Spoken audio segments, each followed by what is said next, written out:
It's looking a little bit dark there. Okay.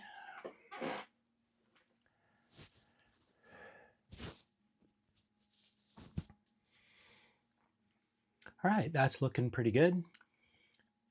Okay, so hopefully this will be my last live stream for this 2024 PCT trip. It's kind of interesting to me that as I get started with this, it feels like, the trip is finally over, that I'm actually, getting the last part of my video log done. Great for my future self. So where we left off, my buddy Corey had picked up myself and my crew and had delivered us to a lake in southern Washington for us to continue north. And this is a picture of some canoeists out in that lake. Yeah, we had a wonderful fire that night. It was a really beautiful day. We had a number of miles to go to get ourselves back up onto the PCT proper. I don't know, maybe it was 5 or 6 or 10 miles, it doesn't matter. But this was, a grouse that I had noticed sitting up in a pine tree, and I was able to get up above it and shoot a number of pictures. In 2024, we saw a lot of grouse, and in 2024, I didn't see. So in 2020, we saw a lot of grouse, and in 2024, I probably only saw 8 or 10, and but you hear a lot of them, but when you see them, I don't know, they're sweet big birds, mountain chickens.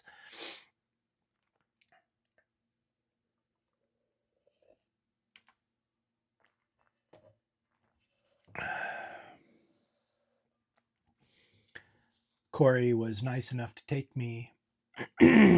take us into Portland for lunch, and swung into the REI to get myself another pair of Topo Mountain Racer 3s. The Hoka Speed Goat 5s were not worn out, but they weren't the best for me. I got a few hundred miles out of them and stuff, and they're cushy. So, but the mountain racers are where it's at. And I gotta say, I put 400 miles on them on the Mountain Racer 3s in Washington, and then I came home with them, and I've put hundreds of miles on them since I've been home. So they're something to look at.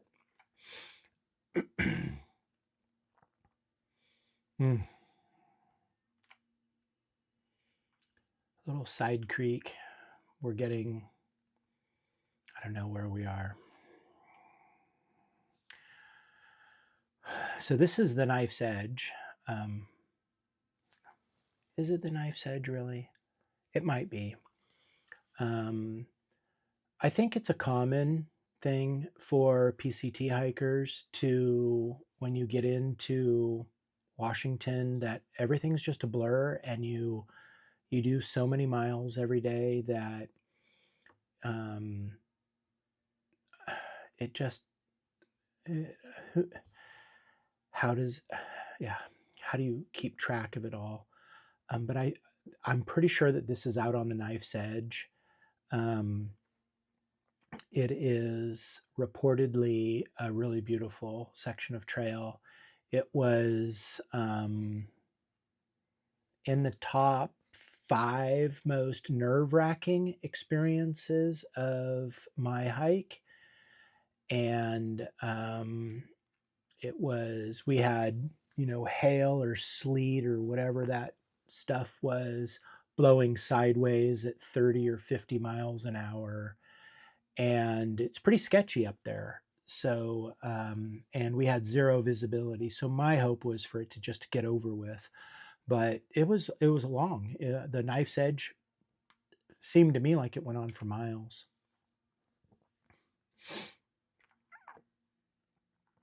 Yeah, this is definitely out on the knife's edge.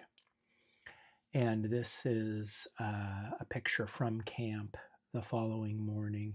We got into camp, and it would have been Storm, Sandman, and myself, and we got into camp, and we were all pretty cold. We were pretty cold, that's for sure.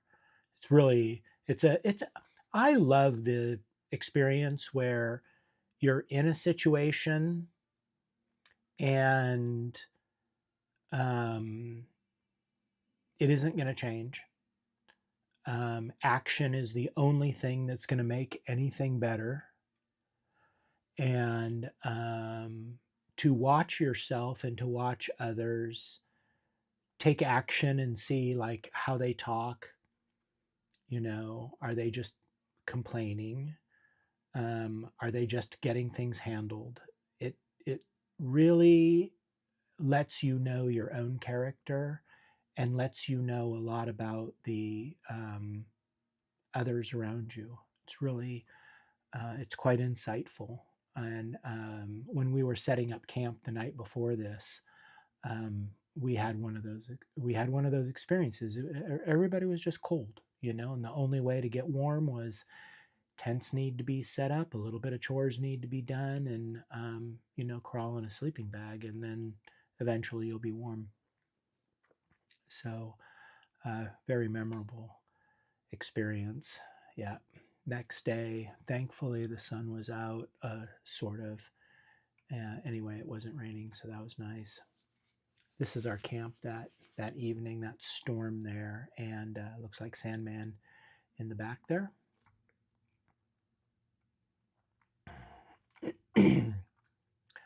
This was a great experience. There are these two um, marmots, and I have like 50 photographs of this.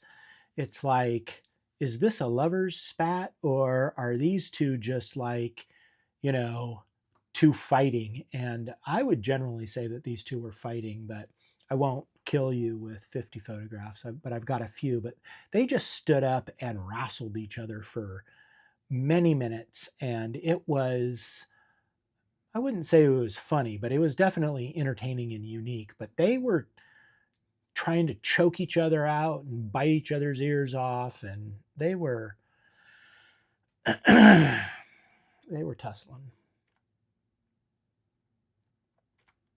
I think that one on the right kind of got the better of the one on the left.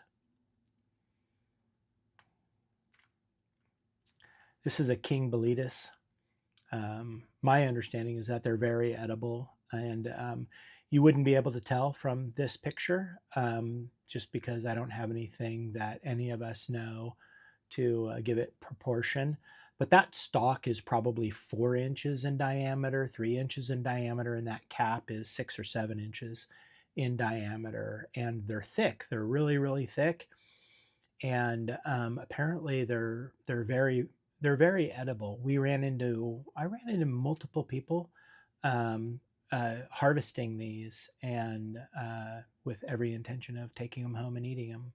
I didn't do any of that. Uh, I understand why my son Kai is so fascinated with them, and I would imagine that given the opportunity in the future, I would eat some. If I was running low on food or somebody knew how to prepare them correctly.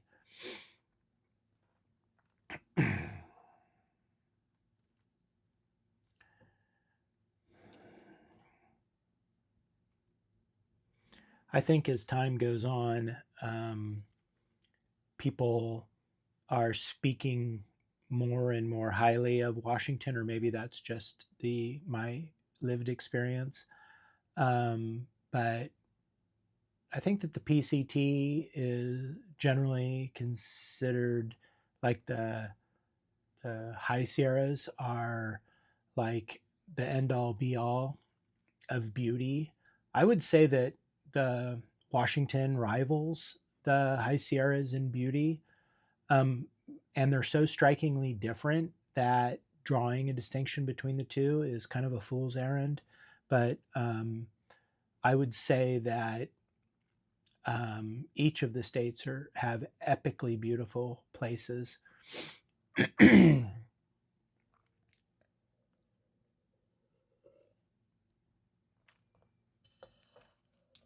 Yeah, so once I had my flight home at 6:22 on Alaska Airlines on September 10th, I knew I needed to get from point A to point B, and yeah.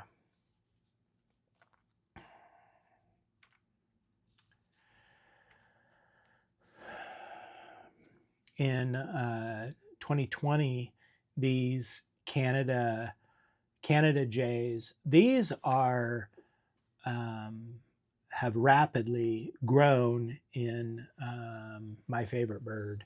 I would not say that they are my favorite bird, but they're very close to the top. These are they're aggressive and they are not shy. They're really fun. And for degenerates like me who are happy to give a bird a little piece of bread or something like that, in 2020, we were giving out some graham crackers or something like that to them, and they were like landing on us, and they would eat out of your hand and these things. And so I was really hoping to have some really good experiences with them on the PCT in 2024. And I really only saw, probably saw 30 or 40 of them, but didn't have any like super close experiences with them. I had this adorable experience with this young lady, another one of these sweet, strong young ladies, and we were setting up camp somewhere, and I was throwing out like little pieces of granola or something like that to the Canada Jays. And she got so mad at me. It was so cute, it's just like, these people that just feel so entitled to tell you what you should do and how you should behave. And it's really cute because if you were the Canada Jay, you would appreciate it. And I know that, and it was cute because I asked her, I'm like, so are you the same person that there's a person on the street that asks for $1 and you won't give them $1 just because they didn't work to earn it or something like that? And it's like, well, that's different. And I'm like, it's not different. I mean, we're all just beings trying to make it in this world and providing a little bit of ease as long as you're not causing any damage. I mean, a bird's not going to cause any damage. I understand, don't feed coyotes, right? Don't feed bears. I get it, but people take things a little far. But, everybody has a different perspective of things. You can post your hateful comments below and I won't read them.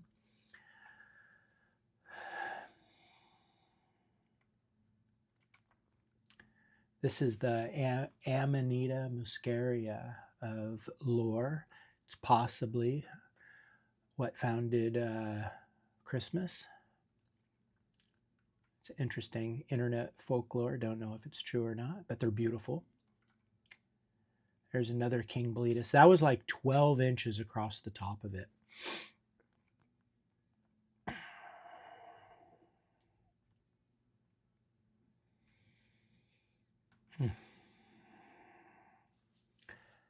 There's a picture of Storm and Sandman right out of camp. We came into this place, and you can kind of see a little bit of smoke. You see the pond lake thing. You see a rock on the right up off of Sandman's left shoulder. You see a little bit of smoke coming up, and we had every intention of camping at that campsite, but it was filled with a whole family. It looked like it was like 2 or 3 dads and like 6 kids. They were just having a great time fishing, and they had been collecting a whole bunch of the king boletus, and that was their dinner for that night. So anyway, we camped at the upper part of the lake, um, and it's a great photo of these two guys. And we woke up the next day, and it was just totally pouring down rain, and Sandman and I are yelling at each other. We only camped 50 or 60 feet apart between the three of us, and it's like, hey, this seems like a good day to just hunker down in the tent, and like, do we really need to go walk in the rain? It's like nobody needed to go walk in the rain, so we actually took a Trail Zero. That was the only one that I took on the whole trip. It was nice. I mean, to like lay in a sleeping bag all day long and do nothing. It was lovely.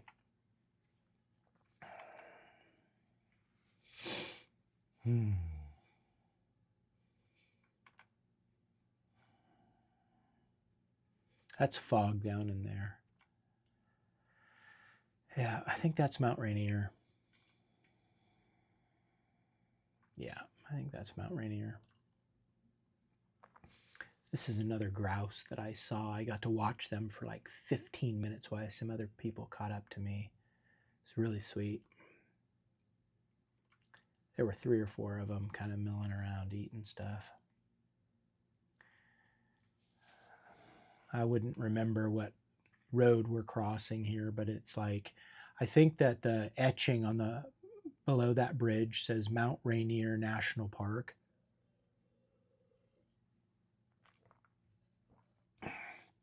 That storm up on top. This was, yeah, it's just a road crossing. We quickly headed back out and just kind of kept tooling along. I love that photo. So great. That's Sandman in the photo there. I took a number of these photos. I think, because what I love the most about hiking, walking, is when it's kind of wide. I've said this before. When it's kind of wide and really flat, and Washington is really great for wide and flat. It's got a lot of steep terrain also, but it's really beautiful. It'll be wide and flat for miles and miles. And this was a particularly wide flat section, and I think that I had kind of set out on my own because even though I wasn't in a hurry to be done, I was ahead of schedule by a week or two. So I was not in any hurry, but I was really fascinated with like just the strength of my body, of just experiencing my body in strength. And Storm had an agenda, but he was easily going to be able to finish on time. Sandman had no time frame at all. So, but I just had this thing where it's like, I just want to do 30 miles. I just want to be done. I was just getting to the place where it's just like, this is all lovely, but I'm super excited about being home. I want to just do bigger miles. And that was a weird thing for me to experience. And so I think I woke up this morning that this photograph is taken, and I know I'm by myself, and I just wanted to do like bigger days.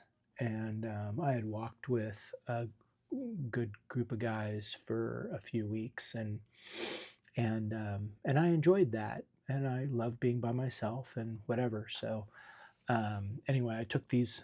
There might be another one.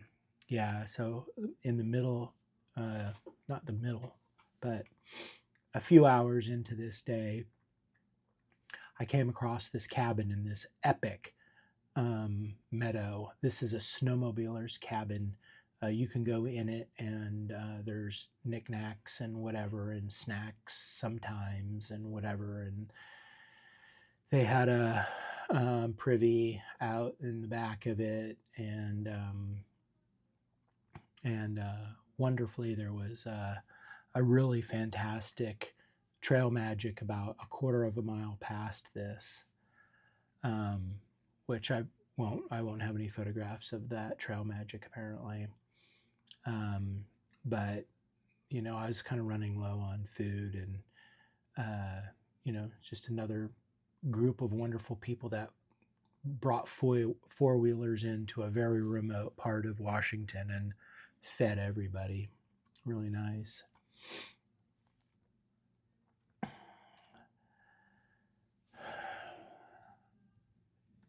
How it's like kind of like, how is it possible that things that are as beautiful as this, I have no frame of reference. I know this is in Washington, and I know it's in between where I walked away from those dudes, and so maybe I'm going up Snoqualmie Pass. It's in between.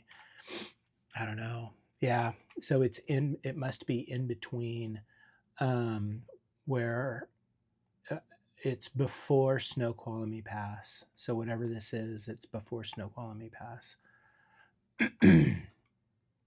Because I ended up in this tunnel, and if anybody is going to go do the PCT,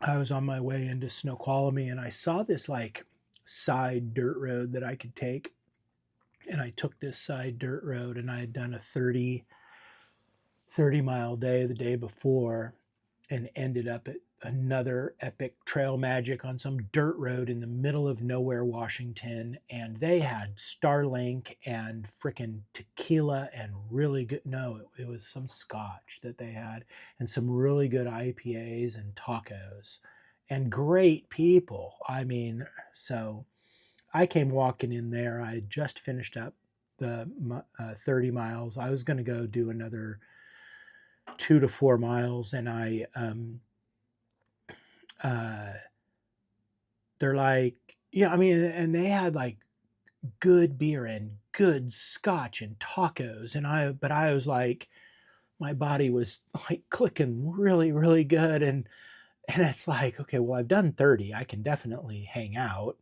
I'm like, okay, well, I'll have a little bit of scotch and a beer and a taco, and then I'll go. Well, you know how those things sometimes can convince you to maybe stay and have another. So anyway, I stayed there. And the next day, I saw some, I had to ramble down through the mountainside a little bit, to get down to this fire road that would then get me into Snoqualmie Pass, um, with what I thought was a little bit of more efficiency. And that's another time that I was wrong. Um, so I ended up thinking that I would, I'm walking along this dirt road, and it turns into a tunnel. And I thought the tunnel was a quarter of a mile long or something like that. Just because, I don't pay that much attention. I don't really care too much or something. I should have paid more attention. I should have cared more. And this tunnel is the real freaking deal. Um, I think it was nearly, I mean, how far do you walk in? I don't know. I was in this tunnel for 40 minutes, maybe an hour. I don't know. It was like 50 degrees in there, and I had come out of the blazing hot sun. I was like sweating, I got like halfway through this tunnel. Because when I entered the tunnel, this is a picture of me literally in the first 100 yards of the tunnel. I'm like, oh, I'm going to take a picture of this. There's the other side. There's the other side. This isn't very far. That is not the other side. That is not the light at the end of the tunnel. That is a light on the back of a backpacker. That's a like a glowy, um, like a piece of reflective tape on the back of a backpacker that's like 150 yards ahead of me. And but it looked to me like it was the end of the tunnel.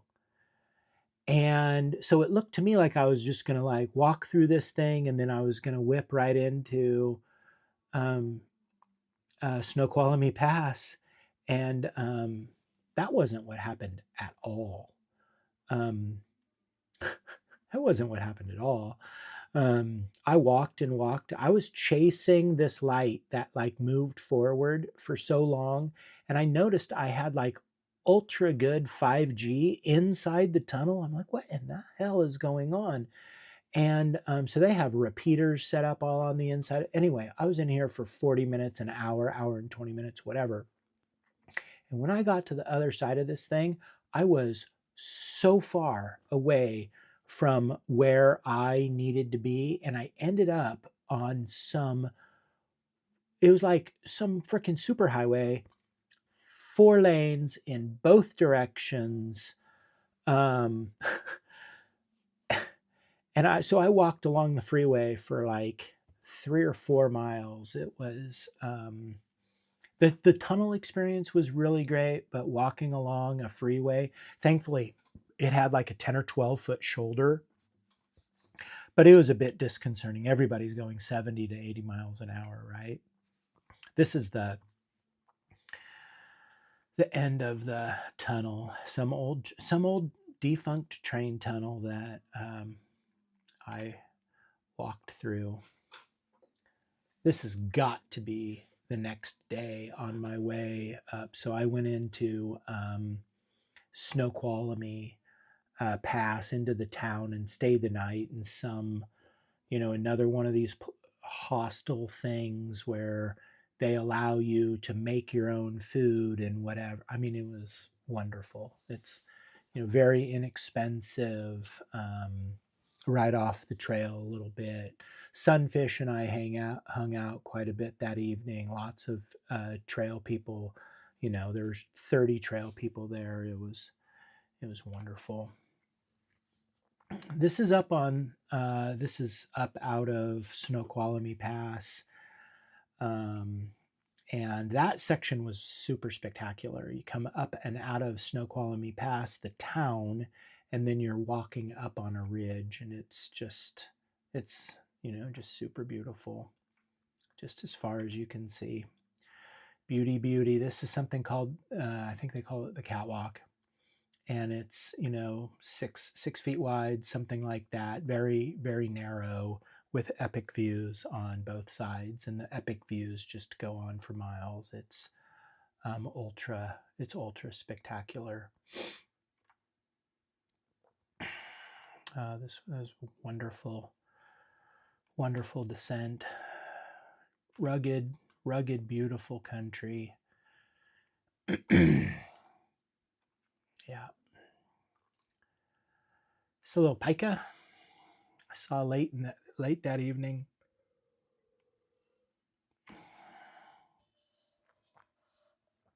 I got water out of this little creek. This would have been 15 minutes before I found a place to camp. This would have been the next day.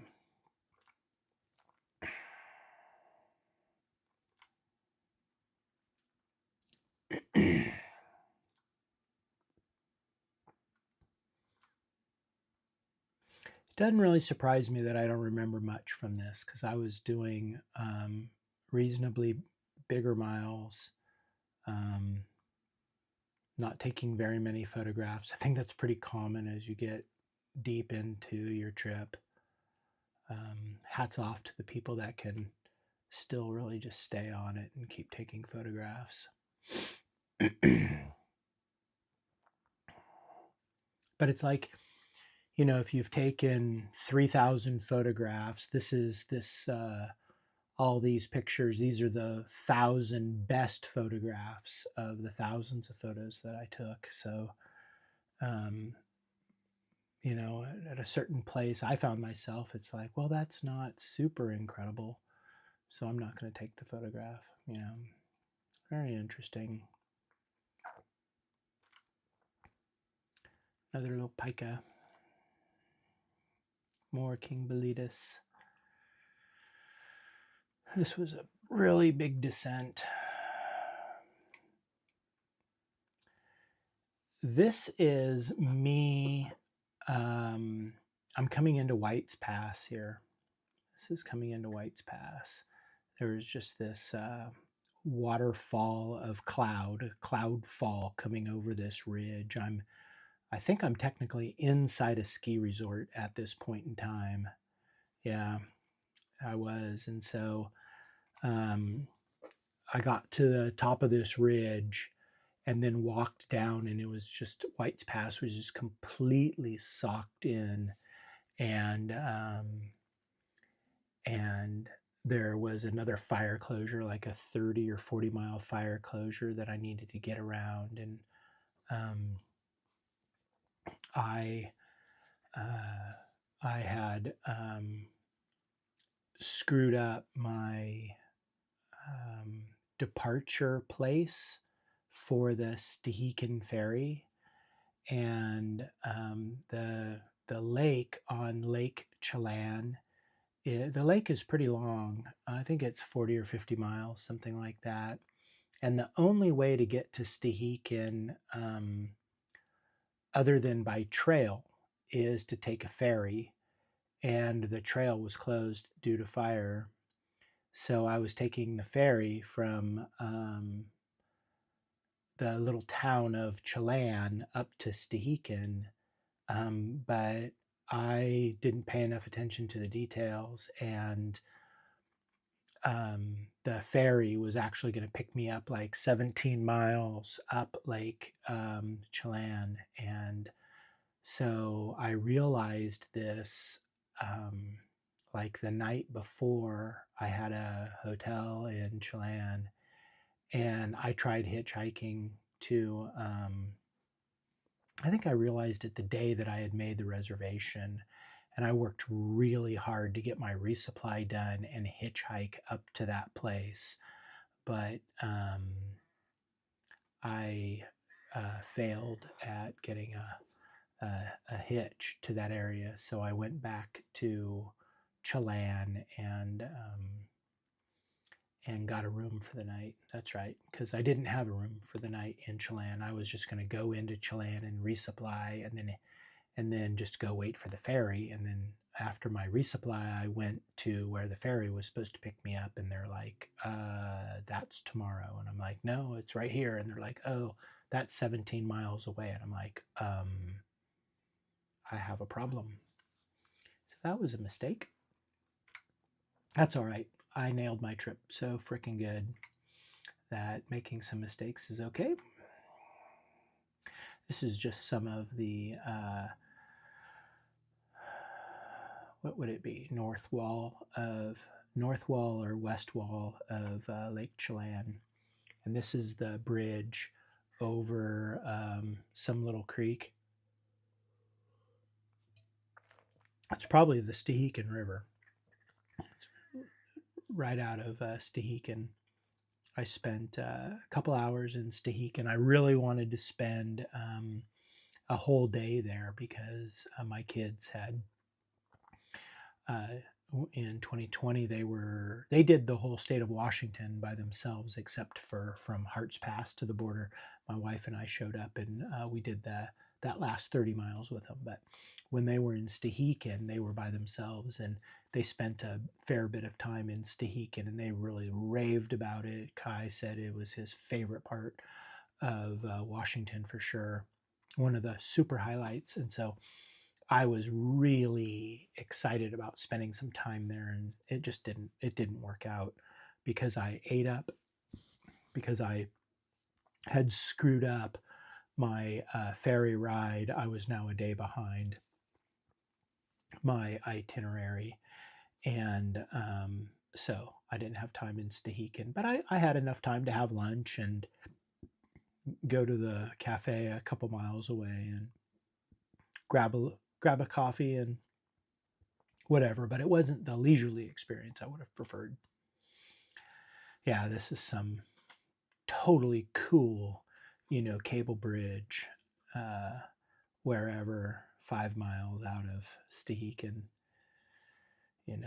This was this was such an amazing experience because I was like deep in my day and I see this plume of smoke and I'm like, wow, that's a new fire. That is going to cause some problems. And so I like, inside of my head, it's like, well, it's not, certainly not going to affect me, blah, blah, blah. And I look at the map and the direction that I'm going, it's like, oh my God, I'm supposed to walk like right through the middle of that. It's like, oh, and I have every intention of covering that entire ridge line that you see where that plume of smoke is. I'm going to do that entire ridge line later that day. And but I didn't know that because you don't really know where the trail goes and stuff like that.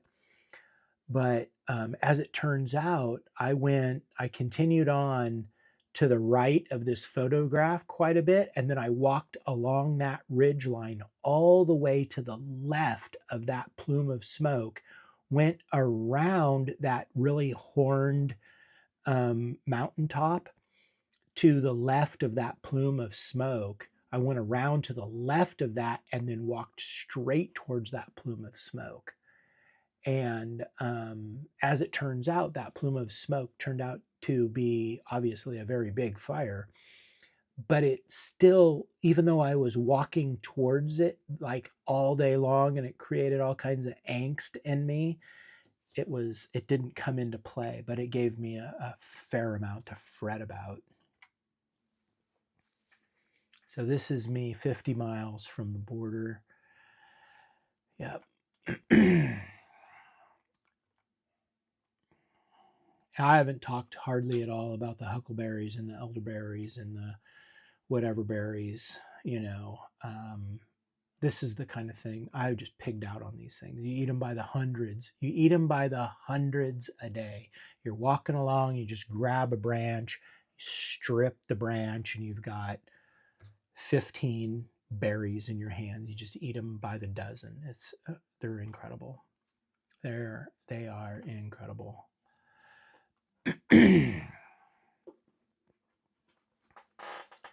I'll bet this is, let me see what's next here. Huh. Yeah. I bet this is the night before I finish up, get to the border and whatever. I'll bet it is. So interesting. Because this is pretty close to the border. Yeah, for sure it is. So this is my last morning before getting to the border. And yeah, beautiful. Morning is a little bit of light happening. And so I'm off and gonna go do that last bit of walking to get to the border here. Yeah. This is about 4 miles from the border. I hadn't seen sunfish for, maybe a week or so.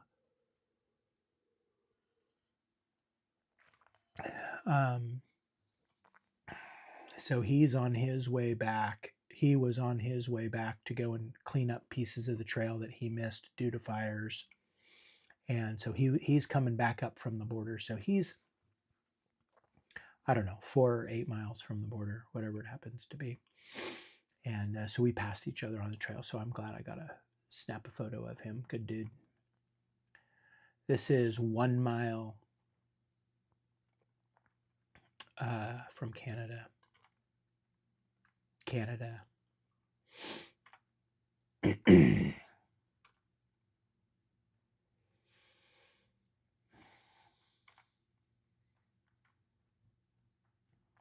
good to finish. Yeah, I'd been eating a lot of berries. That's why my hands were so mucked up. But I had taken with me like let's see here. How many miles? I wonder how many miles I was in this day. I was probably 12 or 15 miles into my day here. And so I sat at the border for probably 2 hours. That's it. It's a interesting thing to process, finishing up something like this. It's not very dramatic, it's just okay, well, this is what we're doing this day. It's whatever, and it's like it's done. It's like, okay, well, whatever. You still have 30 miles to go back. And so I was kind of laying in the dirt, drinking some Rebel Yell, some 100 proof whiskey, and that was yummy. And I had a lot of it because I'd brought a fair amount with me, but I just hadn't been drinking it very much. But I had a fair amount with me, but I'd probably had like 4 or 5 shots of really strong whiskey. And then I got this thing in my head. It's like, well, okay, you've done 12 or 15 miles today. It's like, could you walk all the way back to Hearts Pass tonight? Like, is that like something, that's reasonable? And, I got a little bit of a bee in my bonnet, and I'm just like, okay, well, I guess I should pack up and go. And I'm like, I didn't really think that I could do it or would want to do it, but I'm like, well, I'm sufficiently liquored up. I'm going to go give it a go. And so anyway, I started walking back, and it's what my hands looked like because berries were just so plentiful. And so these are just pictures of the sun going down, and pretty. Oh, this must have been the night of an eclipse or something. No, that's the sun and that's the moon. So